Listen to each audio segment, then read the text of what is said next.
All right, guys, we're going to assume that the U.S. advance. I know that hasn't happened. We have now seen both teams twice. Who do you think would be a better potential quarterfinal matchup for the American team, Colombia or Brazil?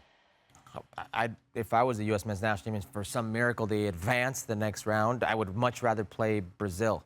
Because Brazil, Gustavo mentioned it when he talked about, Brazil has an easier time with teams that allow them to play. I don't think the U.S. men's national team is going to allow them to play, but Brazil will allow the U.S. men's national team to play, whereas Colombia's going to be more balanced. And if the eye test has taught us anything, is Colombia humiliated the U.S. men's national team. And I'm sure there's going to be a little vengeance factor there, but I'm not sure you want to see that same team again. Whereas you felt really good about your performance versus Brazil and rode that, into what was the first game versus Bolivia. You created a ton of opportunities.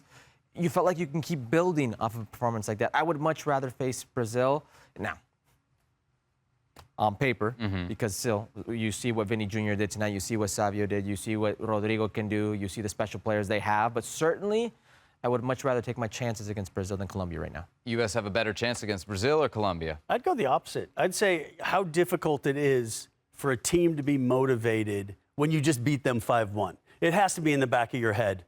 Oh, yeah, we just killed these guys. It'll be easy. And then the motivation from the U.S. to go, we're better than that. And then a Brazil team that got so much grief for their performance against the United States. What's their motivation if they get a second chance to go against the U.S. and everybody that was hammering them for that draw in Orlando? So, yeah, I mean, either way, it's a tough task. Yes. First of all, let's hope for the best performance we've seen from the U.S. national team in a long time to beat a very good Uruguay to get to that point. It was so strange when you looked at the friendly schedule and then you look at the bracket. You knew what was coming. You were like, it's weird that you would play a team that potentially in a week or 2 weeks' time you might be playing in a knockout round game. Did you like that? It's a great question. I do enjoy that. I do like really? that. Yeah, you got to sense what's coming. Do you think it was kind of intentional almost?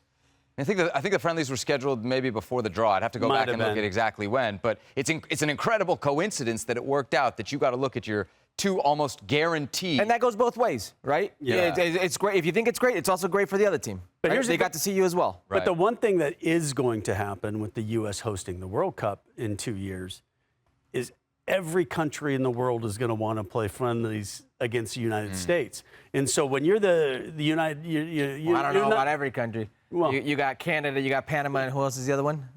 So, well, because of all these competitions. But how often does U.S. soccer, trying to schedule friendlies, now when you call, somebody seriously picks up the phone because they're going to want to come over and have a look at things and do stuff. And so I think when you get an opportunity to play in friendlies against the likes of Brazil, the likes of Colombia right now in the form they're in, you have to take it, regardless of what could happen in the draw. One thing we did learn from those friendlies, probably going to feel like an away game, at least for the U.S., whether it is Colombia or Brazil.